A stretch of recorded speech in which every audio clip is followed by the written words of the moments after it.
我前几天被浣熊咬伤的伤口已经愈合了，但是我的心还在滴血。我今天掐死你这个白眼狼！啊，不怪你，不怪你，都怪那个水盆。要不是他能随便被你揍翻，你能往出跑吗？哥，直接给我焊死啊！在这根焊死的棍上固定饮水器，就永远不用担心此类事件发生。唉，养狗真好啊！好了，奥利奥，活干完了，可以让它下来了。顺便把袋鼠的饮水器也换成这一种。之前漏电的饮水器我都不敢用，毕竟之前漏电漏大发了，我也不想养个卷毛的袋鼠。大哥，5分钟前刚弄好的水盆，你给我扯下来了！奥利奥来，压制它。我把这玩意儿我再紧吧紧吧调整一下。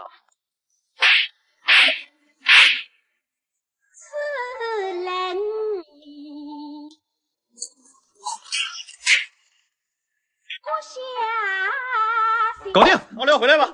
这俩人还恋战。我去，浣熊会背摔。当时我一瞬间就读懂了奥利奥眼神当中的意思。他干不过。等着啊，兄弟，我现在去给你摇几个人去。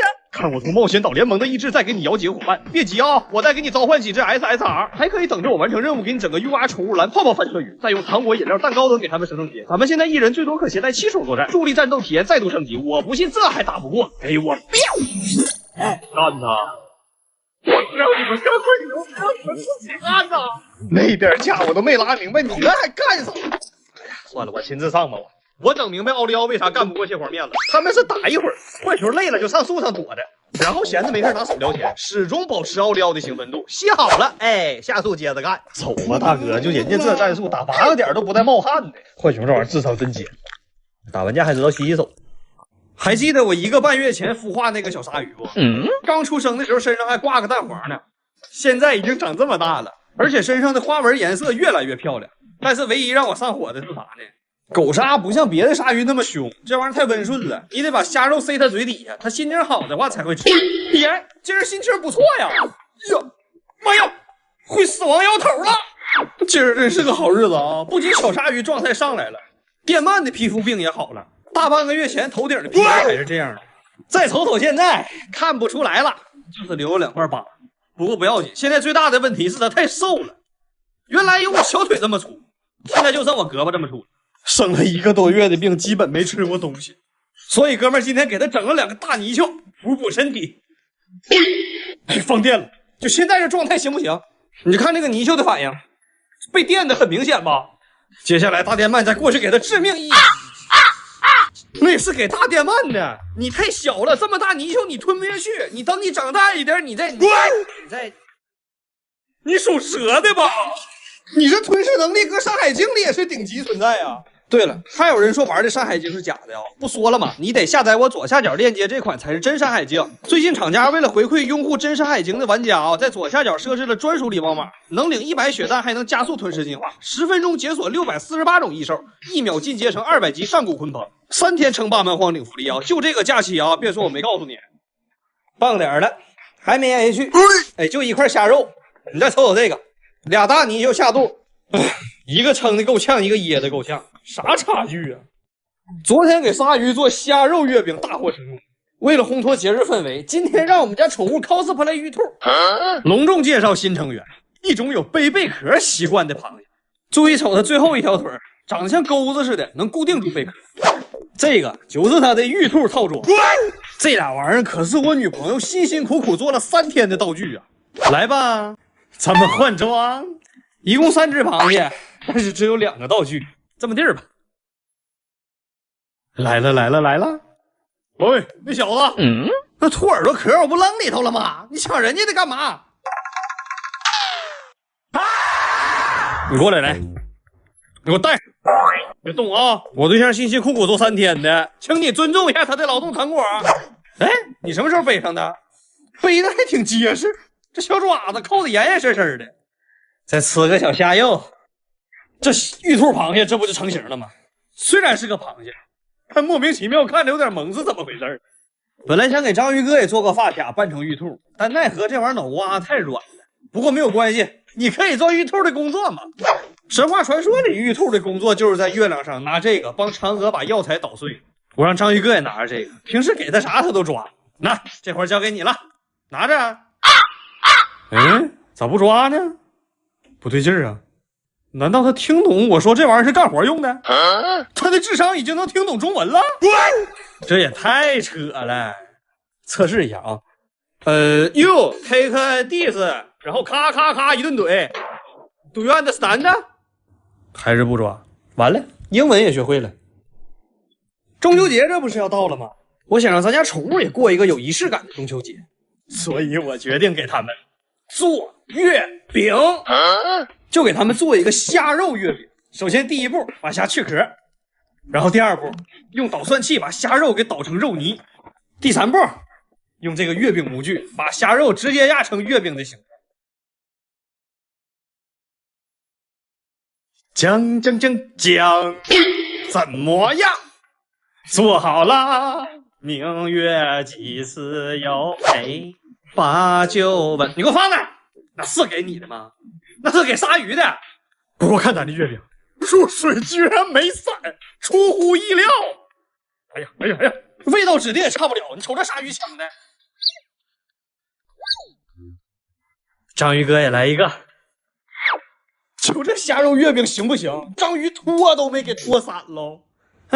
你们是吃着月饼了，我忙活到现在一个月饼都没吃着。王总，我用刚刚的月饼模具给你做的月饼。你还有这手艺呢？真的媳妇，你就太贤惠了，你居然会做月饼，做的太像样了。哎，你这这个饭是干嘛用的？解腻使的。解腻？怎么馅的？你不爱吃肉吗？肘子馅的呀。猪肉馅的。啊？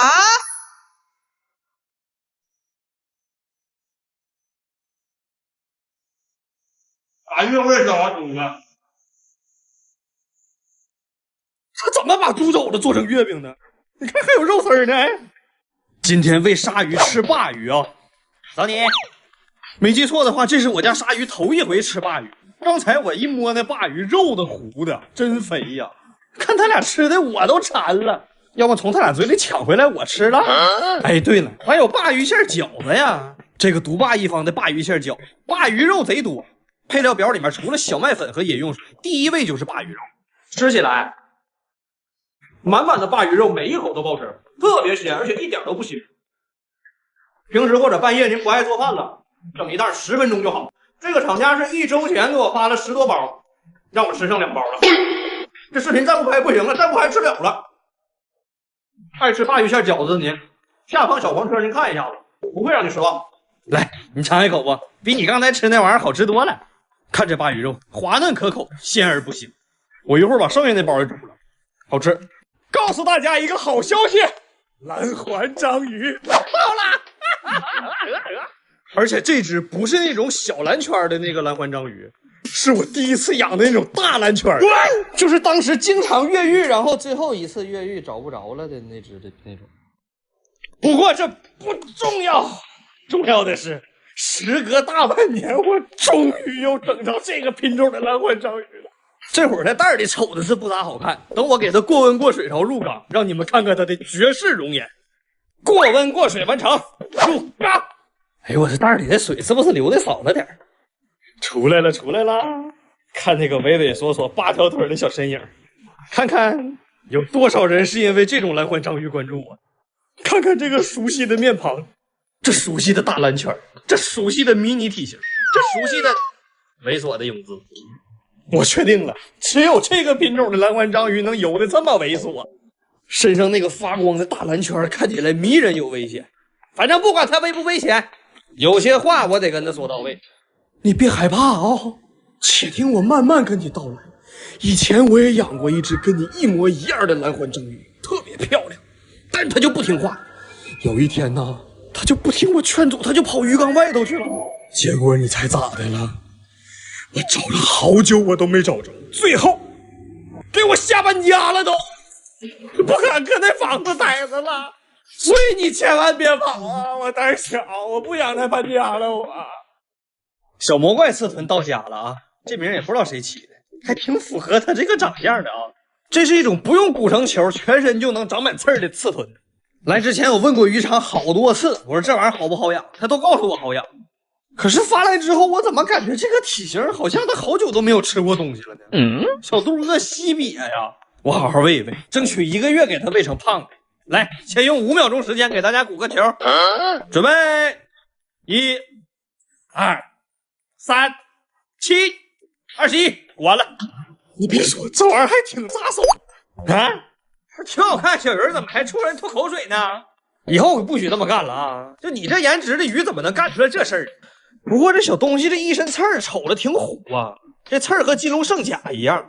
哎，对了，说起金龙圣甲，我给大家推荐一款巨爽的游戏，就我左下角这个，大厂研发，向华强代言，上线就送全套神兵和毕业武器，还免费开启满级 VIP， 攻速爆率提升500倍，内置挂机系统，现在刷怪盲时挂机一点也不耽误。想玩的快去我左下角试试吧。海榴莲展示完毕，回缸去吧。这一幕以前是不是发生过？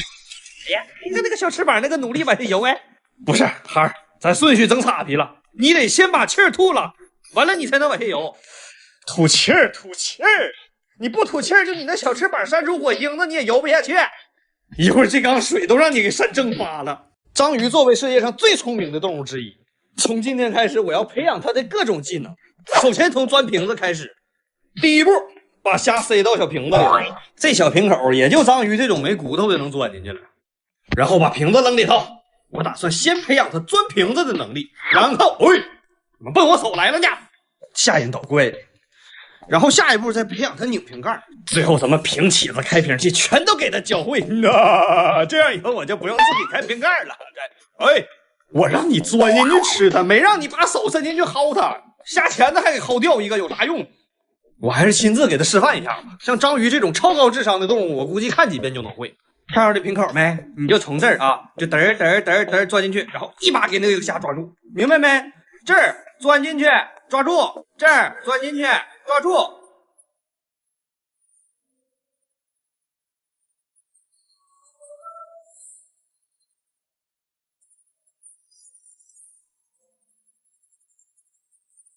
我手指头都累得不会回弯了，你咋还搁这薅不进去？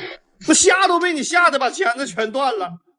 本期视频总共1人1虾1章鱼，人的手指头已经不会回弯了，虾的钳子全断了。你倒是有8个爪，你不累了，你挨个换着往里薅。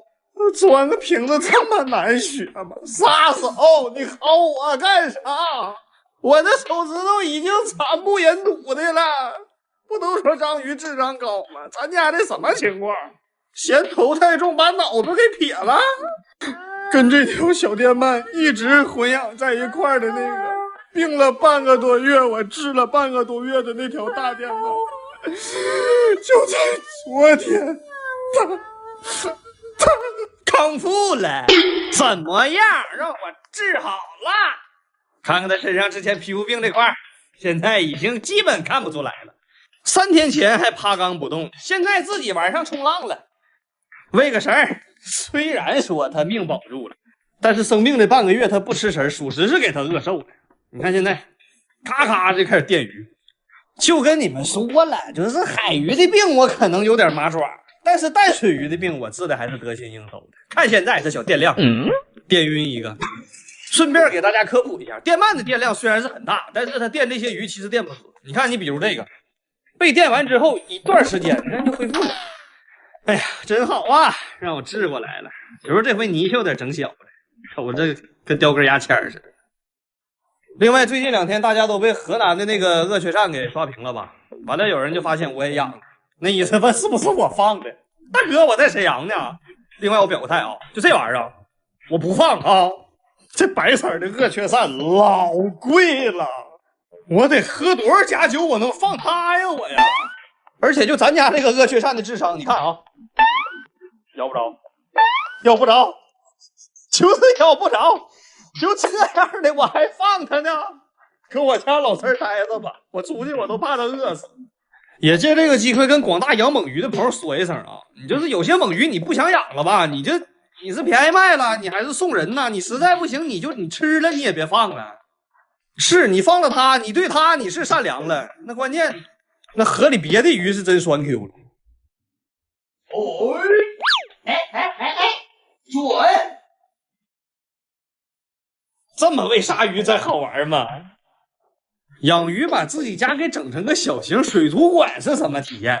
今天带你们来看一看，给你们展示一下我的新式喂鲨鱼法。咱家这些鲨鱼一顿得吃2斤。嘿嘿，接的漂亮，再来一个。打板进球。这么喂鲨鱼多好，充满趣味性。再来一个。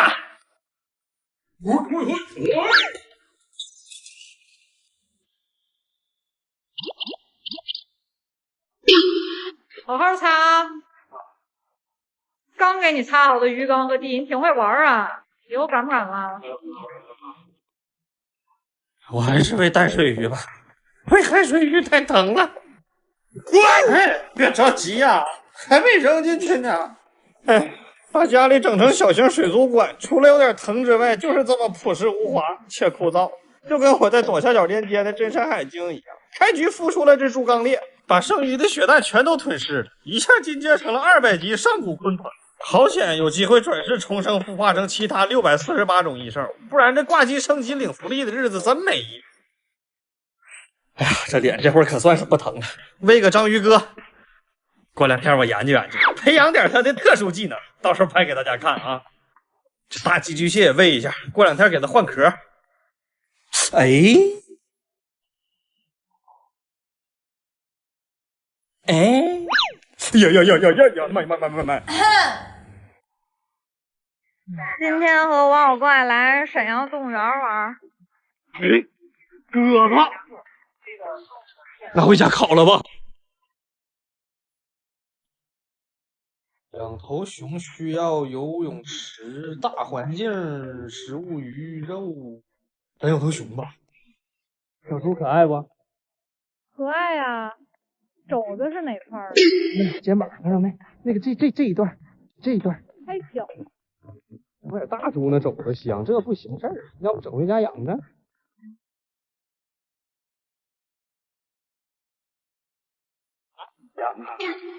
哥们儿跟我走啊！俺家鱼有逗猫棒，哎，这个就不养了，这个喂不起。哇，好长的象牙，这个一直在自己蹦迪。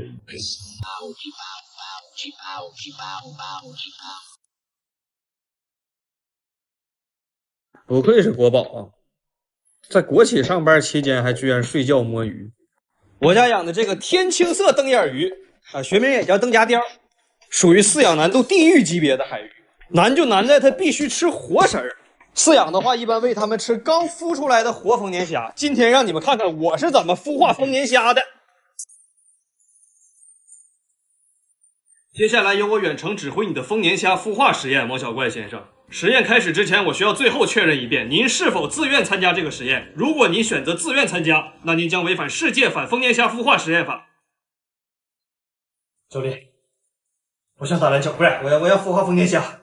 好，再次重申，这是你的个人的自愿行为，与我无关。现在你下楼，楼下的卫生间里有一台黑色的洗衣机，打开盖子，里面有一条黑白相间的短裤，短裤底下就是丰年虾孵化器。在你拿之前，我需要问你，确定要动用这个东西的力量吗？我确定。好，在卫生间旁边的房间里面有一个冰箱，打开冰箱，里面有丰年虾的孵化卵。就是这个，立刻离开。接下来把丰年虾卵用胶头滴管挤到试管里面，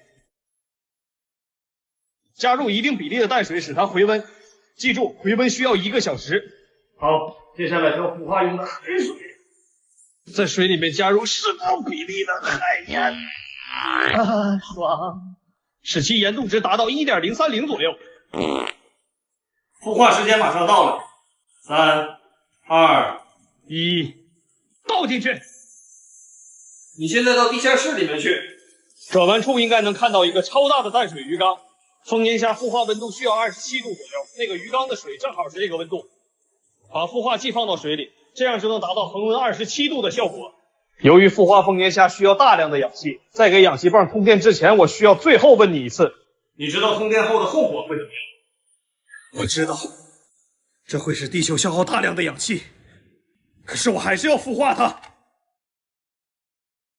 好，7、8个小时之后，丰年虾就会孵化完成。我最后说一遍，王小怪先生，这是你的自愿行为，与我无关。8小时后，所以呢，经过这些简单的步骤，也就孵化完成了。里面这些一跳一跳的小东西就是活的丰年虾。接下来再用这种网眼超级小的渔网把丰年虾的活体给过滤出来，然后就可以喂灯夹鲷了。关上灯之后，我们可以发现，原本蜷缩在角落的灯夹鲷全都开始满缸转悠去吃丰年虾，眼底的发光器犹如黑夜中的星辰一样皎洁，却又转瞬即逝。你们心心念念的我刚孵化成的小狗鲨还活着呢啊，卵黄也吸收的差不多了。但是你知道它现在的泳姿吧？你们听说过托马斯全旋没？我也不知道他为啥这么游泳啊！我都合计要么不行给他送工体去了，在我这儿浪费人才有点。然后前几天我让二哈帮我在厦门海鲜店收了一个重达15斤的超大海鳗，我打算放在鲨鱼缸里，然后为了保险起见，在二哈那儿养了几天，然后就这样了，就也没死，但是闲着没事就侧躺。可能是渔民给捞上来的时候伤着哪了，这状态我也不敢养啊。然后我就让二哈又送回海鲜店去了。哎呀，你看啊，本来是可以去当网红，结果自己不争气，只能拿给你回收上酒席了。情况就是这么个情况。完了，我估计这条海鳗现在应该在某对新人的婚礼上变成几十盘菜了。这真是始于海鲜店，终于海鲜店呐。然后还有前段时间得皮肤病的电鳗，经过我长达半个月的治疗，现在已经有明显的好转，身上大面积烂的这个皮肤已经开始接近于康复了，但是还是没有开始吃东西。不过也没啥事儿，这玩意儿这皮肤已经开始渐渐康复了，脱离生命危险了，那就啥时候身体舒服了，啥时候想吃也就吃了。嘿，张一哥，没事干出来吃个虾呀？这虾我跟你说，鲜嫩多汁，紧实弹牙，用马尔代夫的海水腌制了8856年。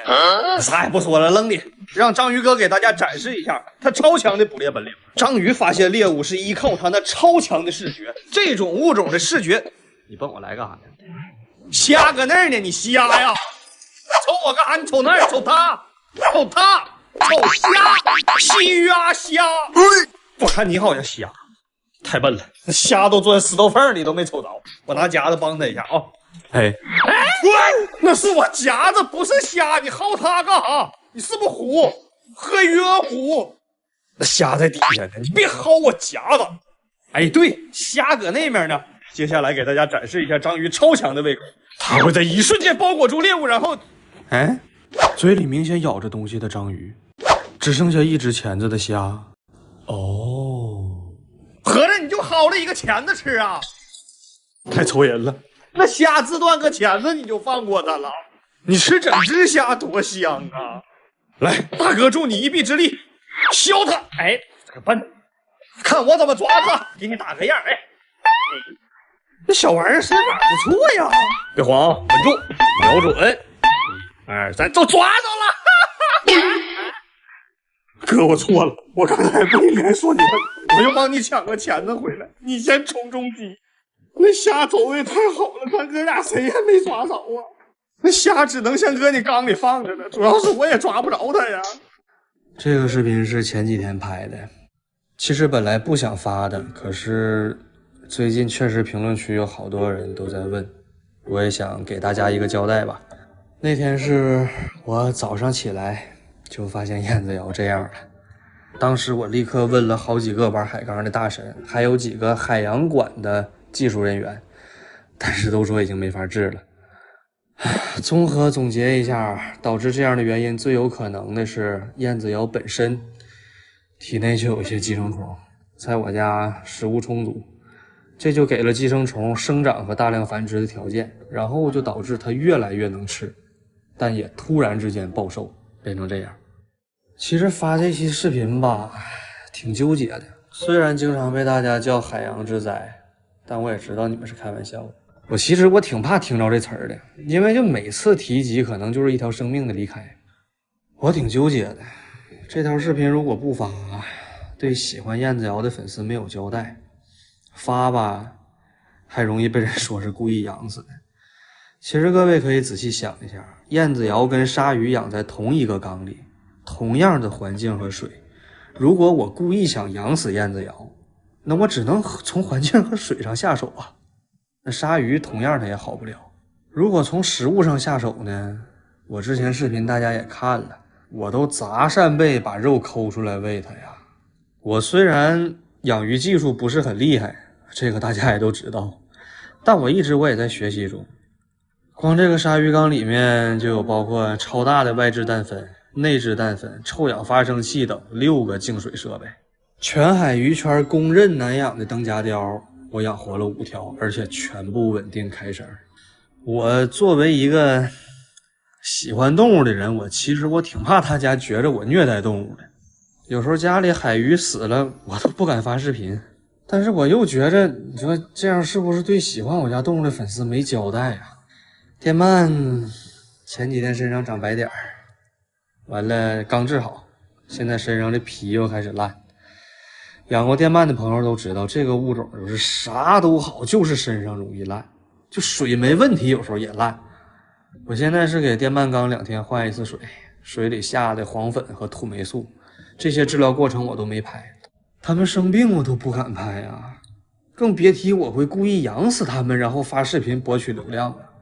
大家喜欢我养这些宠物，我也不想给大家看着他们生病那样，都挺稀罕的，那瞅着不心疼吗？这个时候的燕子瑶就已经快不行了，当时的我熬到下半夜4点多，然后陪他走完最后一程断气儿，然后捞出来给他埋了。当时都不敢睡觉，因为如果不及时把燕子瑶的尸体捞出来的话，整缸的水都可能会崩溃，这样一来那几条鲨鱼也会有危险。燕子瑶这个物种我超级喜欢，但是在做好充足的准备前我不会再养了。希望也喜欢燕子瑶的粉丝们再多给我一些时间。海鱼这个东西吃设备吃品种极度的不稳定，所以想要养好的话就一定还是提高自己的饲养技术。今天视频呢也是给喜欢燕子瑶的粉丝们一个交代，再一个就是希望养鱼的朋友以我为戒，按时做好驱虫。就这样，电鳗的那个病我还得去治，能用的药能用的手段我已经几乎全都用了，但愿能好起来吧。那么大玩意儿应该不能那么脆弱。这只海星正在4倍加速的镜头下翻身，就瞅它缓慢抬起脑袋这个样子，再给它加个表情，像不像刚搁煤堆里出来的派大星？不是，我的派大星家族又增加新成员了，看看这3个，我觉得这个是最好看的一个华丽版的派大星，这个我觉得也不错，少女粉印花版派大星，这个的画风就有点暗黑了，尖刺黑化版派大星。动画片里派大星不是用2个脚走路吗？我让你们看看现实版的派大星脚在哪啊！先给它翻过来，让你们看看派大星是怎么翻身的。出来干啥呀？抢什么镜头啊？这期的主角是派大星，回去去。这章鱼哥真是哪有事哪到。看到派大星伸出来这些触手没？这个就是我说派大星的触手，不是你的触手。回去，回你洞里待去。这期主角不是你，回去，回去。不回去上，信不信哥们儿今天蘸酱油就给你生吃了？哼，怕了？别惹我啊！我狠起来吃章鱼都不吐骨头。耶！你什么时候翻过来的？你这也太快了吧！咱们再看一遍啊！现在用的是5倍的加速镜头，看到他伸出来那些小触手了吗？那个就是现实版派大星的脚，然后再看看他这个慢慢抬起头的样子。再给他加个表情，一个刚从煤堆里出来的派大星就完成了。再把这仨海星也翻过来，让你们看看他们集体翻身的样子。咋就他一人翻身呢？不是，你俩是不会翻身吗？那你们是怎么活到现在的？长这么好看，白瞎了。你又过来干啥？也抢镜啊！我吃虾也不吐骨头，我跟你讲，酱油瓶子还在那儿呢啊！